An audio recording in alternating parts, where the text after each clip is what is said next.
around Dodge City and in the territory on West, there's just one way to handle the killers and the spoilers, and that's with a U.S. Marshal and the smell of Gunsmoke.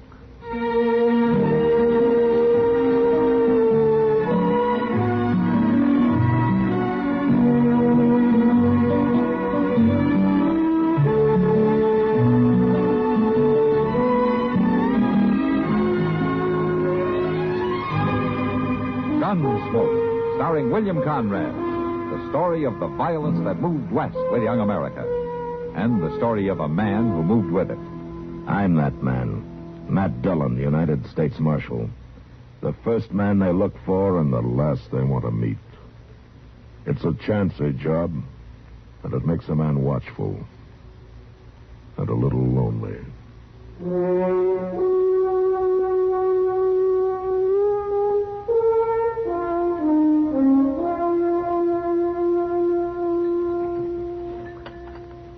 You want some more pie, Kitty? You might as well, since Doc's paying for it. No, thanks, Matt. I've had plenty. Yeah, what happened to make you such a big spender, Doc? Some forgotten relative leave you something in his will? Might as well, Well, what do you mean, Doc?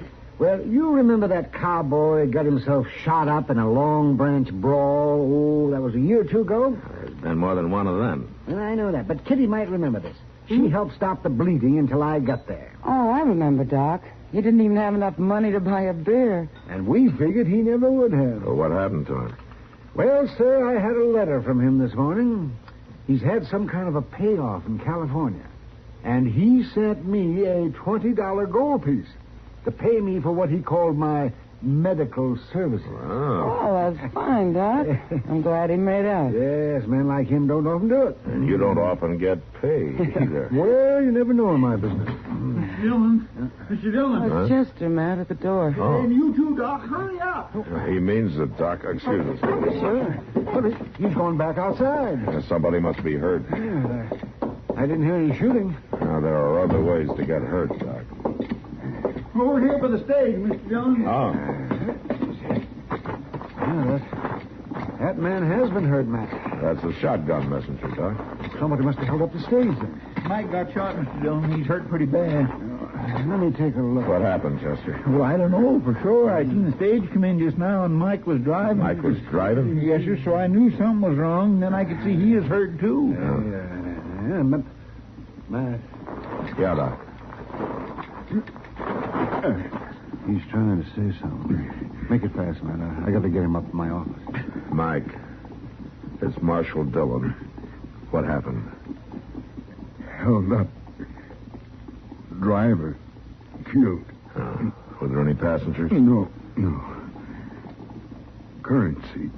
Shipment. 20,000. What had happened, Mike? No. He's going out, Matt. Mike. Try. Please, try. Tell me what had happened. How many men? Huh? North Hat Creek. 2 men. That's all, Matt. He's unconscious. Yeah. I'll find a couple of men to help you, Doc. Chester, go get our horses. Yes, sir. And hurry.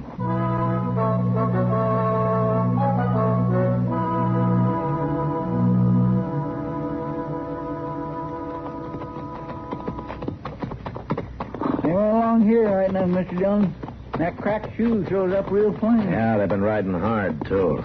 But they must have slowed down or stopped for a while somewhere. Well, I hope they didn't get no more sleep last night than we did. What's the matter, Chester? You getting old? I don't say it ain't that, but my gracious, 2 hours sleep, it just don't seem worth bothering about, that's all. Well, I hope our friends bothered a little about sleeping.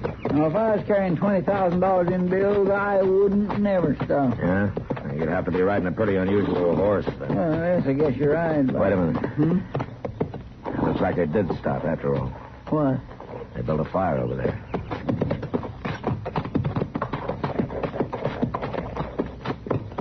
Yeah, it was them, all right. Yeah, same tracks. I think we picked up a little time on them, Chester. Come on, let's pick up some more.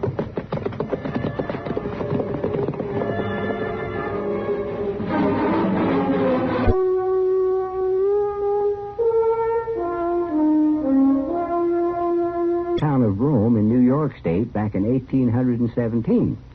And on July 4th, 1967, the post office released a special sesquicentennial stamp there in honor of the big ditch they dug, which, it says on the stamp in my album here, was the Erie Canal. Now, in case you don't know, that canal went all the way from Buffalo on Lake Erie to the Hudson River, connecting the Great Lakes with the Atlantic Ocean. The biggest waterway ever built in the United States at the time, and it was done mostly by the Irish just over from the old country, who did their digging with spit and muscle. Yep. Made lots of money for years on tolls. And the traffic and freight and people through the canal was mainly responsible for building up the Midwest and keeping business in the East busy doing it. Well, of course, the Erie Canal ain't what she used to be, because the railroads do most of the job now. But the big ditch is still there, and so is all the history that went through it.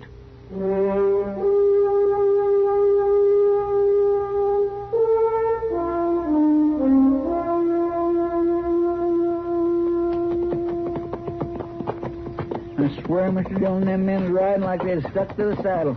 They're near dark again. They'll have to stop someplace along here pretty soon, huh? I don't know. Hold up, Chester. Those tracks are heading down to those bushes along the creek. Let's go easy.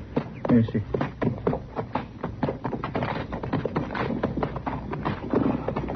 Mr. Dillon? Yeah. Off yonder, above the stream there's a shack. Oh, yeah, I see it. You think there might maybe a hid out in it? Maybe. But I'm not going to ride straight up to find out. We'll leave the horses here. Yes, sir. Now we'll circle around back. Just keep low.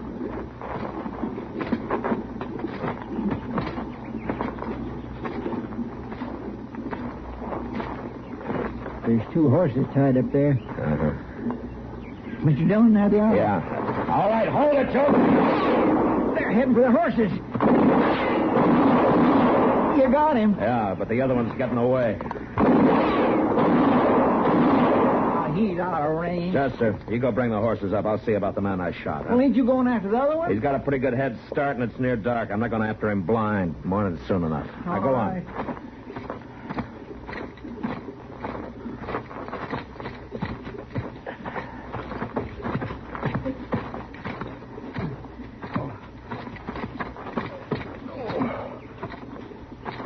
You get my brother. You get wrecked. Not yet. You hurt bad? Yeah. Yeah, that's sure ain't. Chester. Yes, sir. Tie up those horses and come here. We'll carry him into the shack. Be right there.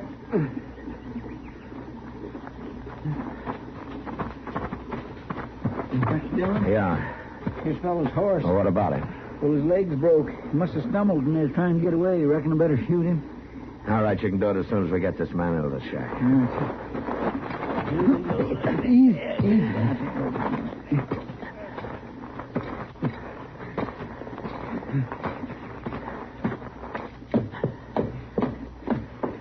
All right, open the door, Chester. I'll keep hold of him.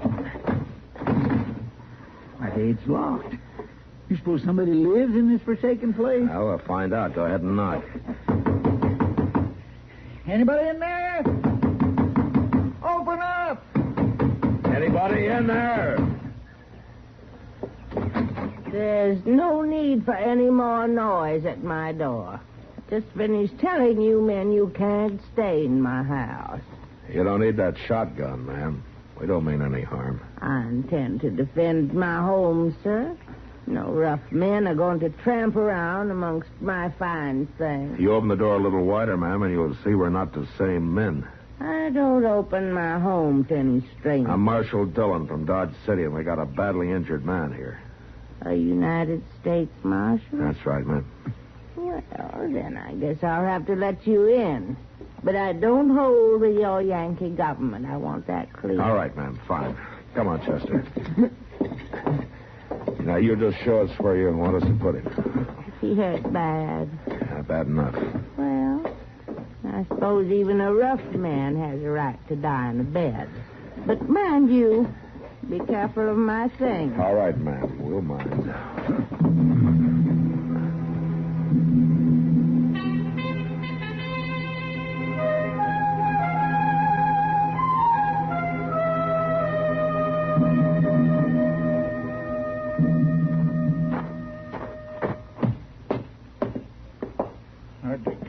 horse, Mr. Dillon. I'll bring the saddle.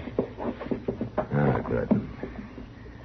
Say, ain't things a little strange in there? A little? Oh, that talk about not hurting her fine things. Why, there ain't nothing there that's worth carting away except maybe that old pine. Yeah, I know. Everything else is all cracked and broke. Why, most ladies wouldn't give that stuff house room. You gentlemen would care to join me. I fixed a small supper. Well, that's very nice of you, ma'am. I'll just say it's nice. Mr. Hanford. He's my husband. Mr. Hanford always said I could spot a gentleman right away. I could see you two were gentlemen as soon as we exchanged pleasantries there in the entryway. Well, thank you, ma'am. Mr. Proudfoot. Ma'am? Please take your hat off my cherry wood piano. My land, ma'am, it can't hurt nothing. I do not allow anything to mar the finish of my beautiful cherry wood piano. Yes, ma'am. Thank you. Here's your plate. Please sit down. Thank you. I don't imagine your wounded friend will be able to partake. No, Miss Hanford, he's not likely to come to for some time. That is, if he ever does. I can't imagine how he got his wound. I had seen him just a few minutes before you gentlemen... Miss Hanford, ma'am, didn't you hear the shooting right outside your door? I have trained myself not to see and hear the ugly things of life. I just live here alone among my things. But, you said that you have a husband. My husband has been gone for 2, 3, 4 years now, Marshal. Oh, I'm sorry to hear that, ma'am. Mr. Hanford, you'll never be content to live a quiet life. He thought he could when first we came here directly after the war. I had in mind he'd build me a new plantation. But, Marshal, just between you and me, Mr. Hanford didn't appreciate my lovely things. And one day he just moved on west. Oh, that's too bad, ma'am. I do not need your pity, sir. I'm content. Well, sure, of course. I'd be obliged if you gentlemen would sleep out there on the veranda. Veranda? Oh, well, that's all right, Chester. We'll sleep on the veranda. I am going to have to keep an eye on Miller, though, ma'am. I will watch over him, Marshal. Well, no, that's not your job, Miss Hanford. I'm mistress of this house, Marshal Dillon. I will watch over him. I will call you if there's any change. As a matter of fact, I'll look to him right now. Well, all right, ma'am. Mr. Dillon? Yeah, Chester. Mr. Dillon, is that slanty old porch a veranda? Well, it is to her. My, if she don't beat all.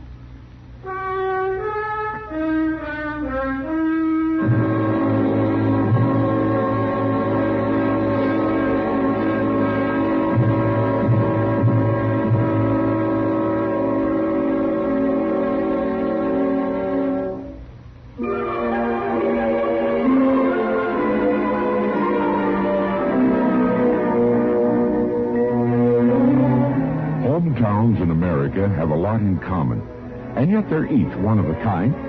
Take, for example, Valdez, Alaska. Since the earthquake on Good Friday in '64, folks have been building all over again. Folks like Max Wells, whose hardware store reared up and moved back 2 feet. In those awful hours, fuel tanks exploded, there were scattered fires, and the entire dock disappeared. Men drove to 35-mile Roadhouse for help. But that was then. Now, Valdez is moving to solid ground 5 miles around the bay. New houses are up, the city hall and the freight dock are in, and children are buzzing over to the new Groden Harrison Elementary School. Valdez is pretty much well again. Tourists come to this ice-free harbor and visit Valdez and Columbia glaciers, over which early adventurers climb to the gold fields. But if your hometown is Valdez, you already know this. We only wanted to remind you it's still there.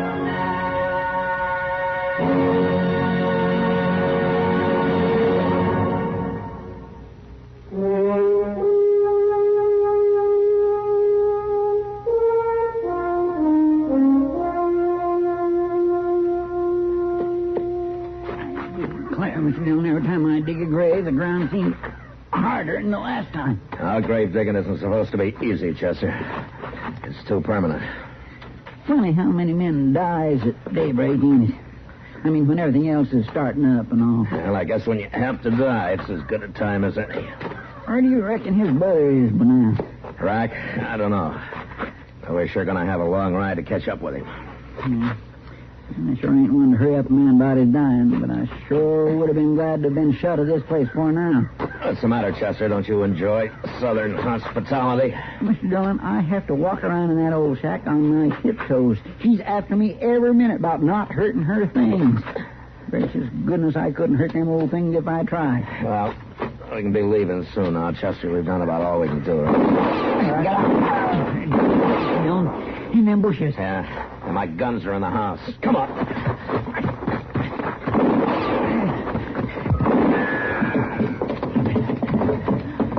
I believe it's customary. Will you get out of the way, gentlemen, please? to I want my gun over there. What do you suppose that crazy fool's thinking of? I don't know, Chester, but he must have a good reason for sticking around. His brother? No, I don't think he'd take on these odds when he was pretty sure his brother was done for. I think he's got another reason. Where's the saddle that came off Miller's horse? Well, over there in the corner? Oh. Be careful of your heavy footsteps. Yeah, let's see now. Yeah, that's it. No wonder he stuck around. All that money. Makes up into a right pretty little package, don't it? Master Dillon, I don't understand this sudden rudeness on your part. I'm sorry, ma'am, but I'm not too polite when I'm being shot at. And you stay away from those windows. I'll thank you not to give me orders in my own house. Chester, let's push the piano in front of that window over there, huh? We're like sitting ducks this way. You will not touch my cherry. All right, come on, Chester. Oh, don't harm it. Oh, don't harm it. All right. I'll watch the front. You take the side, huh? I don't think you'll wait long. How long must I endure this? How long? As long as that outlaw's out there, Miss Hanford. He's not going to let us out of here alive. You're going to stay here tramping around among my nice things until he goes away. I'm afraid so, ma'am. Well, then I'll just order him off my land. Miss Hanford, come back here. See here, sir. Miss Hanford! You're trespassing. I want you to ride on... Why, he shot her. Yeah. Ah, there he is, running for the creek. He's down. You got him. Yeah. You go make sure, will you, Chester? Yes, sir. I'll see to Miss Hanford. Miss Hanford. Miss Hanford. Marshal Dillon, you were right. I'm sorry, ma'am. He was no gentleman, was he, Marshal? Trespassing on a lady's property. No, ma'am, he wasn't. He's dead, Mr. Dillon. How's Miss Hanford? Not good. Not good at all. Miss Hanford, we're going to take you into your house now. No, not just yet, Marshal. Don't move me. Let me die here on the veranda. But you'd be more comfortable if... Marshal, I won't delay you long. Well, is there anything we can do? I mean, is there any way to make you feel better? If you would just see... that somebody takes care of my lovely cherrywood pine. She gone? Yeah. Well, I can carry her inside now.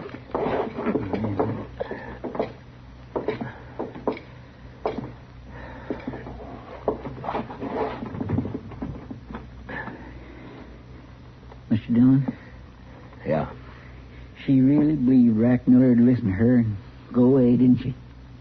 Yeah. That he was no gentleman. Well, it's just a shame, that's what it is. This pine sure must play pretty. The way she loved it. Took care of it so good. What are you doing? Oh, I just thought I'd hit me a note or two. She wouldn't care, would she? No, I guess she wouldn't. Why, don't play at all? Huh? And look here, under the top. All the strings is rusted away. Just hanging there. Mr. Dillon, this pine ain't made a sound for years. Well, I guess I didn't have to play, Chester. Just had to look pretty. It was all she had.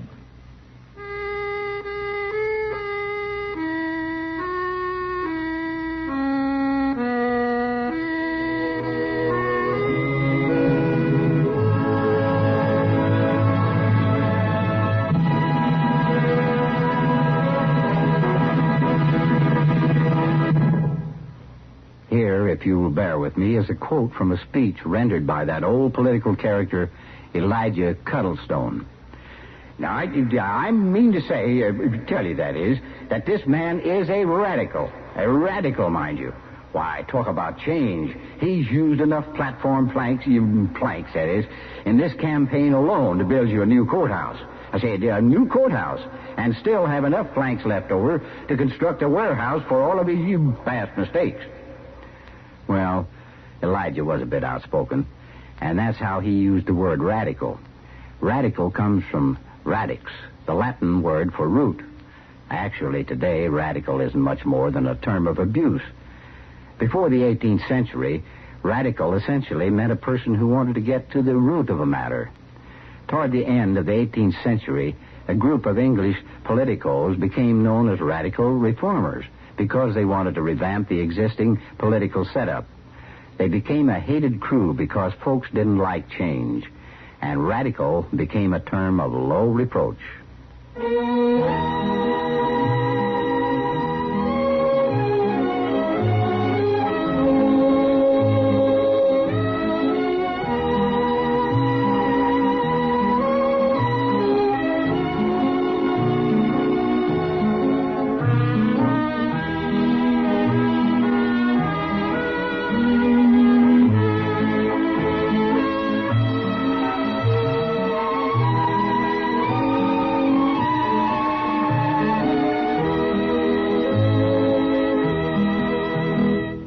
Gunsmoke, produced and directed by Norman Macdonnell, stars William Conrad as Matt Dillon, U.S. Marshal.